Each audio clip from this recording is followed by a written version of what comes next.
Well, Lara, it's your old man's turn to embellish what we feel are the highlights of your first 50 years. Now, before I get started, and I'm directing this to you, even though we hope many other people will look at this, is we knew you were something special before you were born.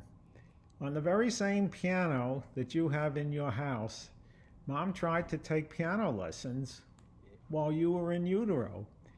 And she almost had to stop because whenever she pounded, you pounded back with a kick.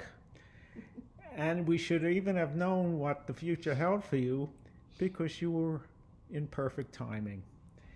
Anyhow, several things among that emerged from the first place you lived, which is in the Bayside apartment. The second thing was the day we brought you home. Mom was tired, she went to take a nap, and she gave me the sole responsibility of taking care of you. Put you on the couch, made all kinds of faces, and you smiled. I thought I was a genius. Later, Mom told me you were just passing gas. What can I say?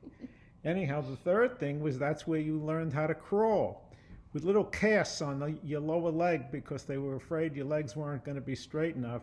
You still managed to make it over to a big plant and devour a little bit of dirt, thinking maybe that was something sweet to eat. Anyhow, we're going to pass from that till the time we lived in Wyckoff, and I used to take you to give Mom a little break to the hospital sometimes on the weekend when we made rounds.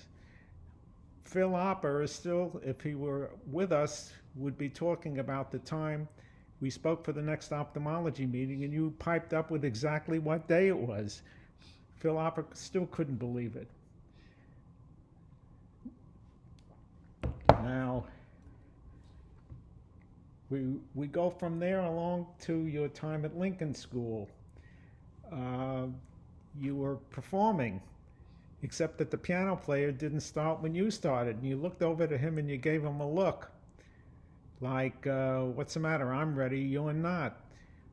I have that recorded on sound film to show to you and your family some point because it's certainly due for a terrific laugh. Now, when an errant ground ball in a baseball game hit you on the nose, you were a trooper when I took you to the hospital and Frank Cardo snapped your nose back into place without anesthesia. I knew I had a tough kid at that point. And of course, our meeting with baseball's greats and your freshman Cornell essay sticks out among many things. You were genuinely able to detect my disillusionment with my childhood heroes, and you wrote a lecture which was your freshman Cornell essay, which I will never forget as long as I'm here. So now that you're 50, great wife, great sons, and the best is yet to come. Love, Dad.